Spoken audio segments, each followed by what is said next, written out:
History. Medieval architecture.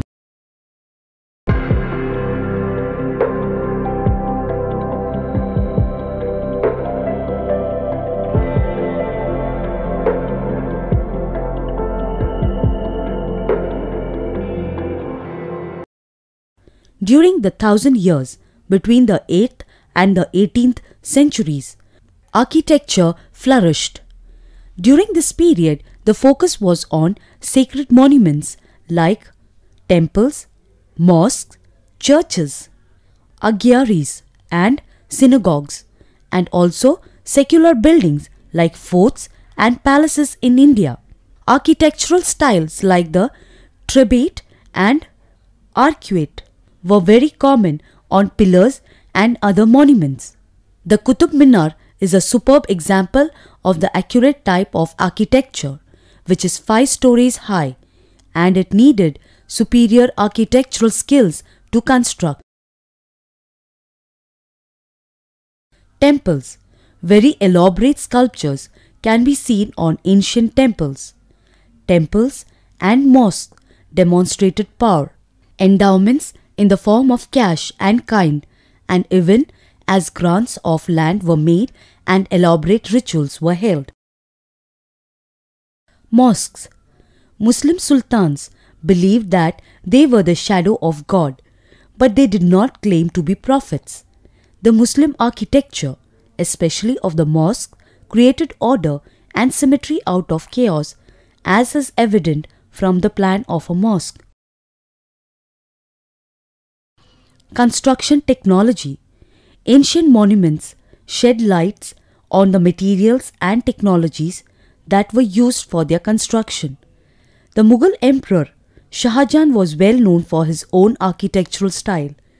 The riverfront garden model in the elevation of the Taj Mahal shows his architectural taste.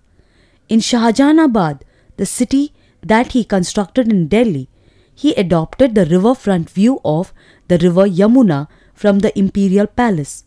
Walled cities like the Lal Killa or the Red Fort were very common in the medieval times. Since it faces Lahore, its entrance is called Lahori Gate. Destruction of temples. The ancient kings were constantly at war with each other. During these conflicts and wars, religious places were attacked and the wealth from these places was looted. In the early 9th century, a Pandyan king who invaded Sri Lanka carried away all the valuables, which even include a gold statue of Buddha.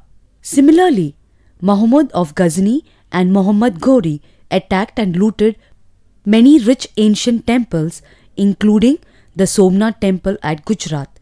These invaders also wanted to show off their religious zeal and become great heroes in the eyes of their own people. This was the political culture of the medieval period. Advanced culture.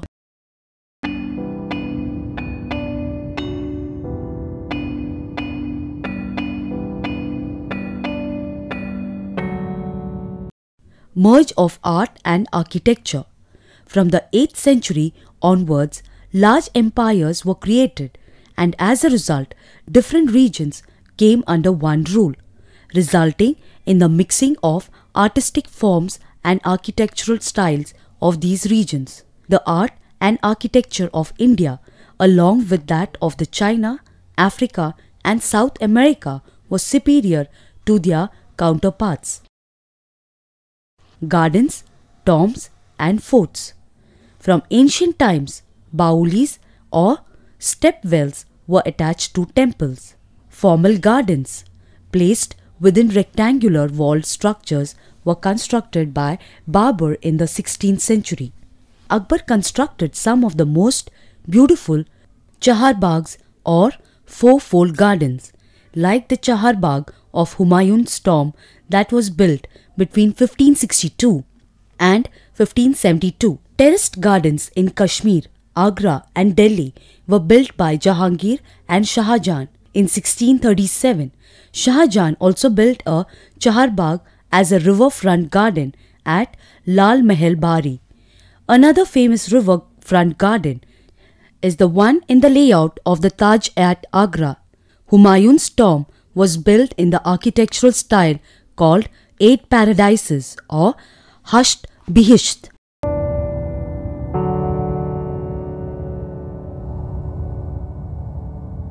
Architectural innovations. The Mughal reign was the period of many architectural innovations. The idea that the king was the representative of God is evident from this architecture. The Red Fort in Delhi that was constructed by Shah Jahan emphasizes the relation between royal justice and the imperial court. The Paitra Dura inlays behind the throne depicted the Greek god Orpheus playing the lute. The two halls, that is, the Divani Khas and the Divani Am, were used to communicate the king's justice to his subjects. Another important feature of Akbar's architecture was the tall gateways or the pishtak, such as the Buland Darwaza at Fatehpur Sikri. This is the largest gateway in the world and is also known as the Gate of Magnificence. When Akbar shifted his capital to Delhi, the emperor's residence was constructed on the Yamuna river front, while the other nobles resided on both banks of the river. Architecture in regional kingdoms. Regional kingdoms also were not lacking in magnificent buildings. The kingdoms of Vijayanagara, Sultanate of Bijapur and Golconda, Gujarat and Malwa could also boast of superb buildings. Architecture, a comparative study.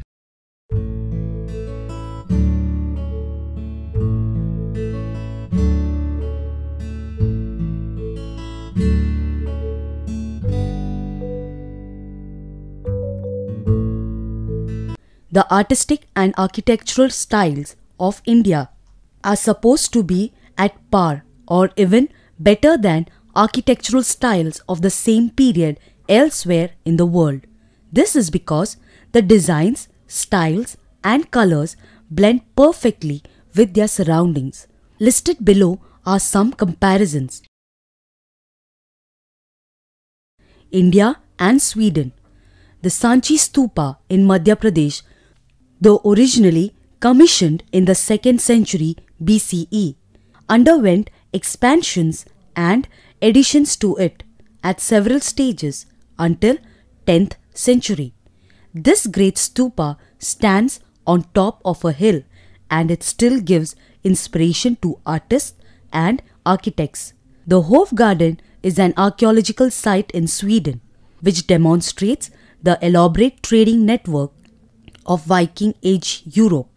This site was established in 1831 CE and was considered an important site of Christian congregation. India and Italy. Two great Chola temples of the 11th and 12th centuries and the 17th centuries cathedral in Catania, Italy, represent a considerable collective undertaking that has been successfully carried out at high level of architectural and artistic achievement. Both these testify to brilliant achievements in architecture, sculpture, painting, and town planning. India and Turkmenistan. The most striking landmark of Urgench, a part of Achaemenid Empire, is the minaret built in the 1320s. It testifies to the high degree of excellence in architecture and stunning craftsmanship. The Qutub Minar in New Delhi is world's tallest brick minaret and it was constructed in the 13th century by two sultans, Qutubuddin Aibak and Iltutmish. The architectural prowess of the Mughals and the English are demonstrated by these minarets. India and Sweden. Hawa Mahal or the Palace of Winds which was built in 1799 by Maharaj Savai Pratap Singh at Jaipur, and Drottningholm Palace in Sweden, which is the private residence of the Swedish royal family, are two of the finest examples of 18th century architecture of residential palaces. Subsequently, the history of the colonial world and the emergence of modernism have been influenced by the royal splendor and showmanship. India and Ottomans. In the 16th century, Emperor Akbar built Fatehpur Sikri, or the City of Victory. It is a vast complex of monuments and temples, all built in uniform architectural style. It also houses one of the largest mosques in India, namely the Jama Masjid. It was in the 16th century that southern Europe, Africa, and the eastern Mediterranean Sea acknowledged the authority of the Ottomans. India and France.